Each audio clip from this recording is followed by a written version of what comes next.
In today's video, I am going to teach you how to add a button in Constant Contact. Start by opening the email you want to edit in Constant Contact and make sure you are in the editor.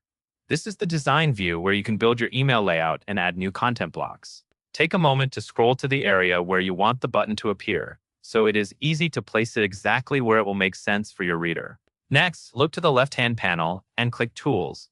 The Tools area is where Constant Contact keeps the elements you can add to your email, like dividers, images, and buttons. Once you open Tools, find the button icon. This is the element that creates a clickable call to action in your message, which is helpful for guiding people to a website, a sign-up page, or a resource you want them to view. Now, drag and drop the button icon directly into your email layout. As you drag, you will see placement indicators that show where the button will land. Drop it in the correct spot, and you should see the button appear inside your email. After the button is in place, click directly on the button itself. This opens the button toolbar, where you can adjust settings for how it works. In that toolbar, select Link. This is the key step that turns a simple button into a button that actually takes your readers somewhere when they click.